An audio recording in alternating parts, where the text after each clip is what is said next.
Now, I originally thought this might have been the base, or I might have been inclined to use this side as a base, but I think I'm going to switch it around and make this the tip now. And this the base.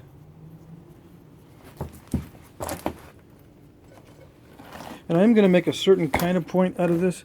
I haven't looked it up yet to see what it is. It looks kind of like a Kessel side notch, but I'm not sure if those existed in North Carolina or not. Could also be like a raccoon.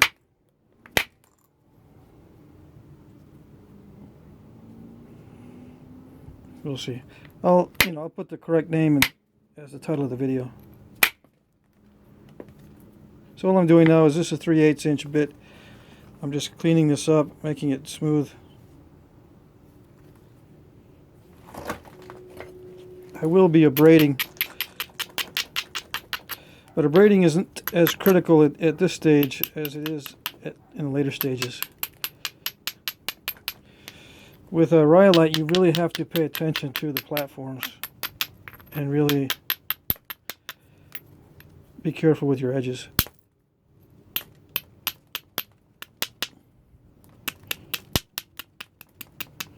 They have to be just about perfect to run the kind of flakes you need.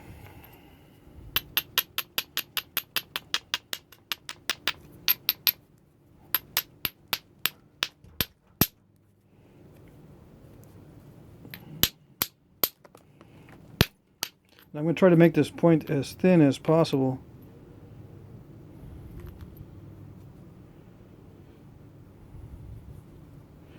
Still haven't quite decided which is going to be the tip or the base. It could be either way. Depends on how it goes. If I break it in a certain way, I could, kind of go with the flow. So we'll see.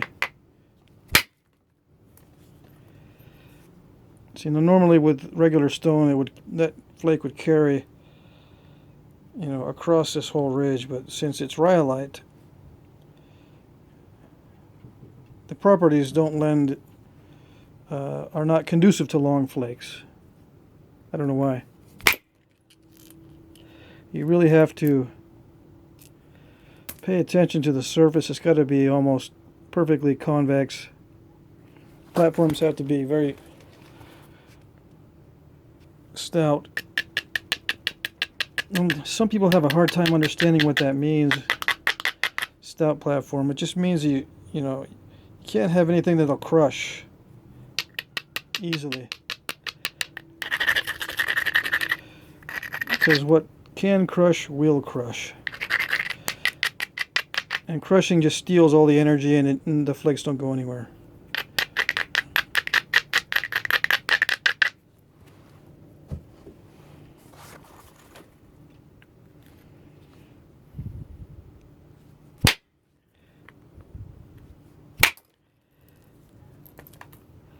I'm hitting that really hard. Probably should wear a glove, but oh well.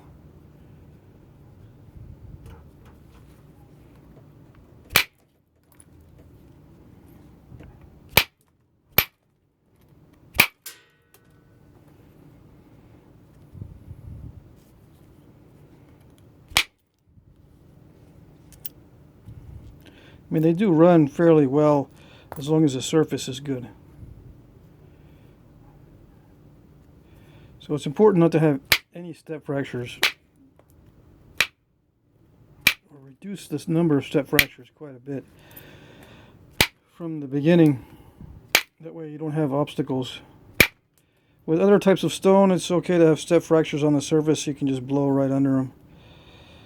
But with this, any sort of major defect on the surface will cause the flake to snap right there.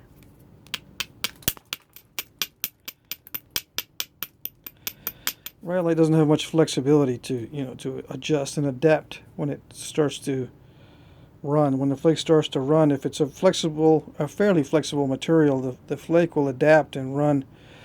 But with a non-flexible material like this, it just reaches an obstacle and snaps.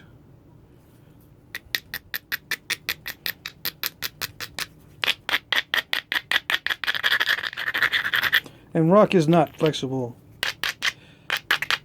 compared to other materials for sure, but as far as rocks go, Rhyolite is one of the least flexible.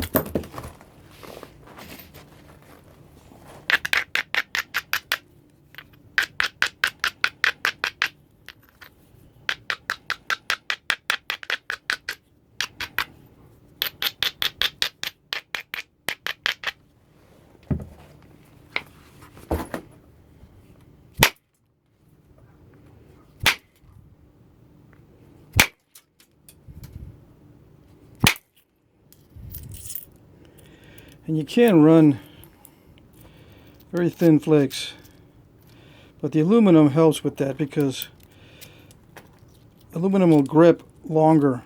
The gripping will be a longer process during the strike, and it can peel off thin flakes like a wood billet would, or antler.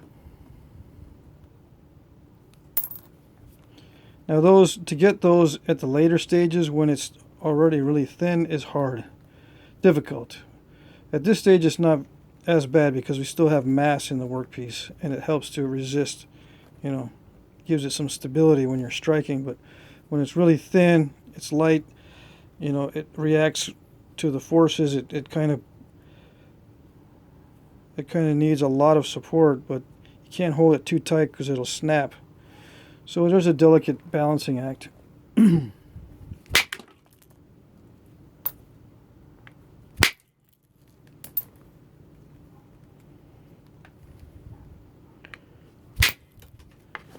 And these are being peeled off. And the aluminum is good for that, like I said. It holds on for a while longer than copper. And when you're striking, it tends to hold and peel instead of smashing through and driving. It tends to hold and peel easier, which is kind of good with these very brittle stones.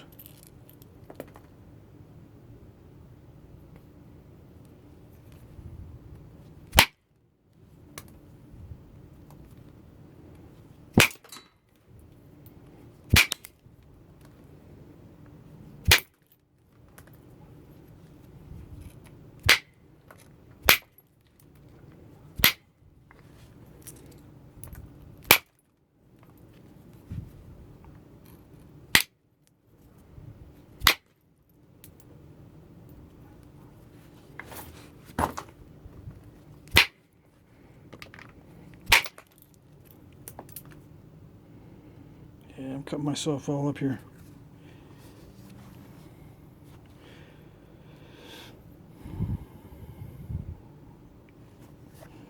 Okay, so I'll cut that off here too. I'm gonna get a couple band-aids so I can, or maybe even put the glove on.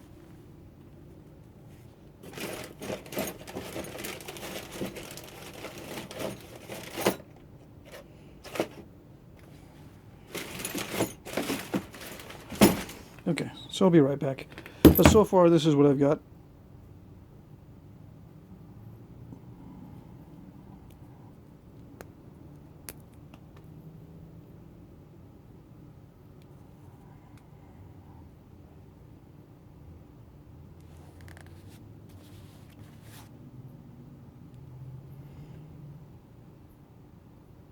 Okay.